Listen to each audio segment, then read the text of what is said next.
రెండవ రాశి వృషభ రాశి. వృషభ రాశి వారికి డిసెంబర్ నెలలో ఎలా ఉందో ఇప్పుడు గురువుగారి ద్వారా తెలుసుకుందాం. ఇంతకుముందు మేషరాశి చెప్పుకున్నా అయిపోయింది.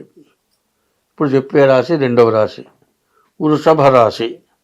తుల వృషభయోర్ భృగు. తులా వృషభ రాశులకి భృగు అనగా శుక్రుడు అధిపతి.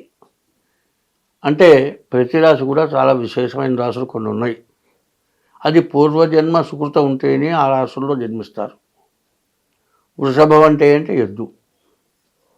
ఈ ఎద్దు ఎవరు? ఈశ్వరుడు, నందీశ్వరుడు ఎదురుకుండా ఉంటాడు. నీళ్లు పోయేదాన్ని చండీశ్వరుడు, అభిషేకం చేస్తే బయటకు పోయేదాన్ని చండీశ్వరుడు, భృంగీశ్వరుడు, ఇట్లా 11 మంది ఉన్నారు. ఈ 11 మందిలో సాక్షాత్ ఈశ్వర స్వరూపమే. మరి ఈ వృషభం అంటే ఏంటో చెప్పుకుందాం. అజామధ్యే, ద్విజామధ్యే, దంపత్యో, గురు శిష్యయో, ఆవు దూడ మధ్యలో, ద్విజా మధ్యే, గురు శిష్యుల మధ్యలో, దంపత్యో, భార్యాభర్తల మధ్యలో, ఈశ్వరుడు నందీశ్వరుడు మధ్యలో ఎవరు వెళ్ళకూడదు. అట్లా వెళ్ళినట్లయితే దేవుణ్ణి పూజించిన దానికంటే, దైవ దర్శనం చేసుకున్న దానికంటే పెద్ద పాపం వస్తుంది. అందులో ఈశ్వరుని చూడాలంటే శృంగ మధ్య అంటారు. కొమ్ముల మధ్యలో నుంచి ఈశ్వరుని చూడాలి. అంటే ఈశ్వరుడి కంటే ముందువాడు నందీశ్వరుడు. అటువంటి వృషభ రాశిలో పుట్టారు. అది పూర్వజన్మ సుకృతం కలిగినటువంటిది. ఆ వృషభం ఎట్లా ఉంటుందంటే భయంకరంగా ఉంటుంది. అయితే ఇప్పుడు అవి లేవు. ఒంగోలు జాతులు ఎద్దులు ఉంటాయి. 6 అడుగుల మనిషి నుంచొని చెయ్యితే ఆ ఎద్దుకి పైన శివలింగంలాగా ఉంటుంది. అది అందంత ఎత్తుంటుంది, గుమ్ముపురం. అటువంటిది వృషభం. అటువంటి వృషభం ఏం చేస్తుంది? చుట్టాన్ని భయంకరంగా ఉంటుంది. పొడిస్తే చచ్చిపోతామేమో, కాలేస్తే చచ్చిపోతామేమో, దాని దగ్గరికి పోవటానికి భయపడతాం. అది సాధు జంతువు. ఇంత పనన్నా చేస్తుంది. యజమాని పిలిచి ఏదో పేరు పెట్టి పిలిచాడు అంటే మళ్ళీ కేకేస్తుంది, వస్తున్నా అని వచ్చేస్తుంది. అంత మంచి స్వభావం కలిగిన రాశి వృషభ రాశి. ఈ వృషభ రాశి ఎట్లా ఉందో చూసుకుందాం. తుల వృషభయోర్ భృగు. ఈ వృషభ రాశికి శుక్రుడు అధిపతి. శుక్రుడు దాదాపు అమ్మవారు. అమ్మవారంటే ఎవరు? గుళ్ళో గర్భాలయంలో ఉండే అమ్మవారు కాదు, భూమి కూడా అమ్మవారే. భూమే కాదు, 33 కోట్ల దేవతలు కాకుండా 84 లక్షల జీవరాశులు ఉన్నాయి. 84 లక్షల జీవరాశులు స్త్రీ పురుషులు ఉన్నారు అందులో కూడా. ఆ స్త్రీ లేకపోతే ఉత్పత్తే లేదు. ఆమె కూడా అమ్మవారే. కాబట్టి ఎద్దు దాదాపు అమ్మవారు గోవు సాక్షాత్ అమ్మవారు. మరి వృషభం ఈశ్వర స్వరూపం, పూర్వజన్మ స్కృతంతో పుట్టినటువంటి జీవరాశులు. కానీ మనిషికి జ్ఞానాన్ని ఇచ్చి జన్మనిచ్చాడు భగవంతుడు. అటువంటి జ్ఞానం కలిగిన జీవరాశుల్లో వృషభం చాలా విశేషమైనది. అది ఎంత చాకరీ చేస్తుందంటే, రైతు పొలం దున్నుతాట, 24 గంటలు దున్నుతున్నాడు, నన్ను ప్రాణం తీస్తున్నాడు, మనం బతకటం దండగా. అది ఏంటంటే ఊరు వదిలిపెట్టి వెళ్ళిపోతాం, దేశాంతరం బయలుదేరిందిట. గానుగవాడికి కనపడలేదు, అబ్బా భలే ఉందిరా అన్నట్ట. దాన్ని గట్టి గట్టి పొద్దుగోకులు దున్నట్ట. అది ఎంతో చాకరీ చేసి ఎంతో మేలు చేసే స్వభావం కలిగింది వృషభ రాశి. ఆ వృషభ రాశికి బాగున్న గ్రహాలు ఏమిటి?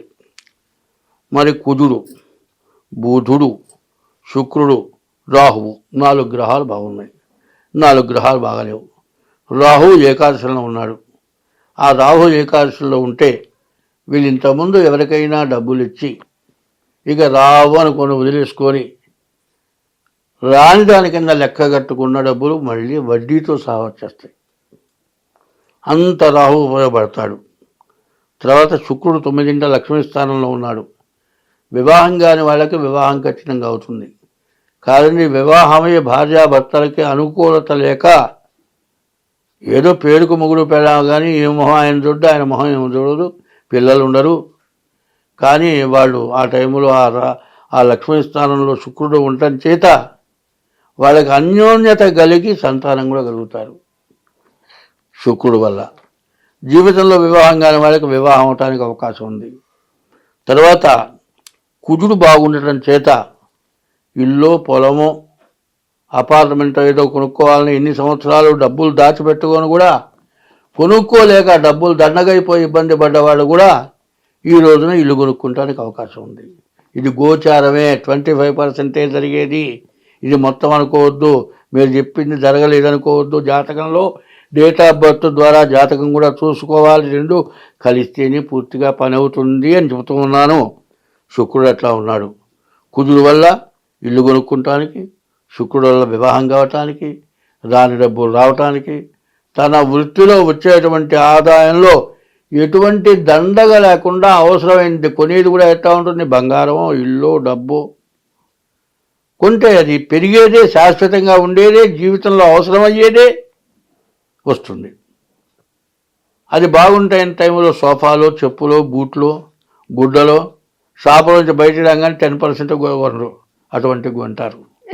బాగున్నప్పుడు జమబడేవి కొంటారు. అటువంటి మంచి సమయం ఈ జాతకం.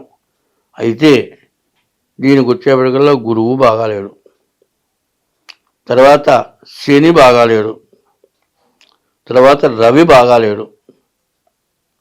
మరి గురువు, శని, రవి, కేతువు, ఈ 4 గ్రహాలు బాగాలేవు. చూడండి ఎట్లా ఉంటుందంటే ఒక రకంగా బాగా కలిసి వచ్చే పరిస్థితి కనపడుతుంది, ఒక రకంగా పూర్తిగా చెడు. శని వల్ల చేతిలో పట్టుకున్న డబ్బులు జారిపోయింది కూడా గుర్తుండకపోవచ్చు. మరి ఫోన్పే వేస్తున్నామండి, నాకు కూడా జరిగింది ఒకసారి. బలానా వాళ్ళకి వేయాలి, విష్ణుప్రియ అనుకుంటాం, విశ్వేశ్వరరావుకు పోతుంది. విష్ణుప్రియ అంటే చూసుకుంటాం ముందు, అది విష్ణుప్రియ పోయాల్సింది విశ్వేశ్వరరావుకు పోతుంది. తర్వాత చూసుకుంటే వాడు ఎవడో మన లేదు, మన డబ్బులు మనకు రావు. ఇట్లా దండగ్గా పోయే పరిస్థితులు కూడా కనపడతాయి. కాబట్టి ఎప్పుడు కూడా నేను చెప్పేది ఏంటంటే పుణ్యం పాపం రెండు మిశ్రమంగా జాతకాలు జరుగుతాయి. పాపం అంటకుండా ఉంటే పర్వాలే, పుణ్యం అంటితే మాత్రం బాగుంటుంది. అది పుణ్యం ఎట్లాంటిదంటే బూడిద లాంటిది, ఒంటి మీద పడితే దులుపుకుండా గాలికి ఎగిరిపోతుంది. పాపం అంటిందంటే మాత్రం కండరం గాలిందాకా వదలదు, అటువంటి పాపం ఉంటుంది. కాబట్టి ఈ కలియుగంలో పాపం ఎక్కువ ఉండటం చేత, సమస్యలు ఎక్కువ రావటం చేత ఇబ్బందులు పడుతూ ఉన్నాం. కాబట్టి ఈ రాశి వాళ్ళు గురువుకి జపం చేసుకోవాలి, కేతుకు జపం చేయించుకోవాలి, శనికి జపం చేయించుకోవాలి, రవికి జపం చేయించుకోవాలి. ఇది ఒకటే కాదు, ముందు మీ జాతకం చూపించుకోవాలి. ఇది అన్ని విధాలా బాగుంటుంది. అయితే కలవు స్మరణాన్ముక్తి. కృతయుగంలో తపస్సు చేస్తేనే మోక్షంట. ఆ తపస్సు ఎంతవరకు తపస్సు అంటే అరణ్యంలో కూర్చొని కొన్ని సంవత్సరాలు, 100 సంవత్సరాలు కూడా తపస్సు చేసిన వాడు ఉన్నారు. మృకండ మహర్షి అని ఉండేవాడు. ఆయన శరీరంలో రోమాలు ఎట్లా ఉన్నాయంటే ముళ్ళులాగా తయారైంట. ఒట్టి ముళ్ళు కాదు, ఇనప ముళ్ళుగా ఉండేవిట. మృగాలకి జలబుడితే ఆ మృకండ మహర్షి శరీరానికి వచ్చి రుద్దుకుండేవిట. అది కూడా ఆయనకి లెక్క లేకుండా తపస్సు చేశాడు. అందువల్ల ఆయనకు మృకండ మహర్షి అనే పేరు వచ్చింది. అట్లా తపస్సు చేయాలి, చేస్తేనే మోక్షం. త్రేతాయుగంలో యజ్ఞయాగాది క్రతువులు చేస్తే మోక్షం. ద్వాపర యుగంలో కృష్ణ పరమాత్మ చెప్పినట్లు కృష్ణ పరమాత్మని ప్రార్థిస్తే మోక్షం.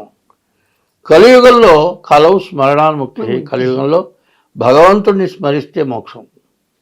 ఈ సమస్త పాపాల నుంచి విముక్తి పొందాలి అంటే ఎవరి ఇష్టదైవాన్ని వాళ్ళు పూజించాలి. ఇష్టదైవం ఎవరు అంటే నీ ఇష్టం వచ్చిన వాళ్ళు దైవం కాదు. కష్టమైనా చేయవలసిన దైవాలు ఉన్నారు. మొదటి దైవం తల్లి, రెండో దైవం తండ్రి, మూడో దైవం భార్య. ఈ ముగ్గురు కూడా బ్రహ్మ విష్ణు మహేశ్వర స్వరూపాలు. వీళ్ళని ఆ విధంగా కనుక ఆలోచించగలిగితే ముందు వాళ్ళకి ఏం లోటు లేకుండా చేస్తే నాలుగో వాడి దైవం 1, 2, 3 ముగ్గురు కాక మరి తల్లి తండ్రి, తర్వాత గురువు 2, తర్వాత దేవుడు 3. అందరూ దేవుణ్ణి పూజ చేస్తున్నారు, అవసరమైన వాళ్ళని పూజ చేయటంలా. తల్లి ద్వేషమే, అవసరం వస్తే పెళ్ళాం వచ్చిన తర్వాత తండ్రి ద్వేషమే. మరి ఈ ఎన్ని చేసినా భార్యకి భర్తకు అనుకూలత ఉండలేదు. ఉండవలసినవి చెయ్యాలి, చేయవలసినవి చేయాలి, అప్పుడు బాగుంటుంది. మరి ఎవరో ఊళ్ళో వాడు చెబితే వింటాడు, కానీ పెళ్ళాన్ని చెబితే పెళ్ళాన్ని చెబితే వినేమాత్రపోండి అని అంటాడు వాడు. పెళ్ళాన్ని చెబితే వింటామంటే అంటే పెళ్ళాం పనికిరాంది అన్నమాట. భార్య ఎట్లాంటిదంటే కార్యేషు దాసి, కరణేషు మంత్రి, భోజ్యేషు మాత, శయనేషు రంభ. మరి భూమి ధరిత్రి అంటే భూమి అంతా ఓర్పు ఉంటుందిట. సమయ ధరిత్రి, షట్కర్మయుక్త, కులధర్మ పత్ని అన్నారు. కాబట్టి భార్యని ఎటువంటి బాధ పెట్టకుండా ఒక పెద్ద బంగారపు కొండని ఎట్లా చూసుకుంటున్నావో భార్యను అట్లా చూసుకోవాలి. తల్లిదండ్రులకు ఏ ఇబ్బంది లేకుండా చేయాలి. అప్పుడు దేవుణ్ణి పూజించాలి. అప్పుడు నీ పాపం నీకు అంటదు. పాపం అంటకపోవటమే కాదు, ఇంతకంటే ఉత్తమమైన జన్మ వస్తుంది. ఇవి రావాలి అంటే నీ జాగ్రత్త అవసరం. కాబట్టి ఈ రాశివాళ్ళు కూడా ఏదో సోది చెబుతున్నాను అనుకోబాకండి. మీరు ధర్మాలని పాటించకుండా జ్యోతిష్యం చొలిగిపోతే సరిపోదు. జ్యోతిష్యమే కాదు, మేము చేసేది ఒక్కొక్క గ్రహానికి ఒక్కొక్క దేవుడు ఉన్నాడు. సూర్యుడికి అధిదేవత ఈశ్వరుడు. ఈశ్వరుని పూజిస్తే సూర్యుడి యొక్క దోషం పోతుంది. మరి వృషభం వచ్చేటప్పటికల్లా అమ్మవారిని పూజిస్తే పోతుంది. మిథునం వచ్చేప్పటికల్లా విష్ణుమూర్తిని పూజిస్తే పోతుంది. కర్కాటకం వచ్చేస్తే విష్ణుమూర్తిని చంద్రుని పూజిస్తే పోతుంది.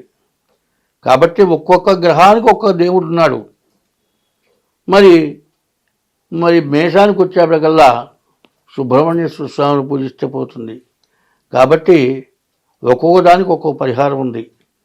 మరి జ్యోతిష్యంలో మనిషి ఉండదగిన విధానం చెబుతున్నాను, జాతకంలో ఉన్న దోషం పోవటానికి చెబుతున్నాను.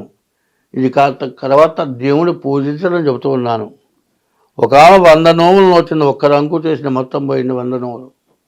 కాబట్టి మనిషి పొరపాటు లేకుండా బతకటం, పాపం నుంచి విముక్తి పొందటం, జాతకం చూపించుకోవటం, మన సంపాదనలో షడ్భాగాధికం మంచిగా ఉపయోగపడాలి. 6వ వంతు భాగం ఏదో ఆయనకి ఇచ్చారండి, ఆయన చెప్పలేదండి కాదు.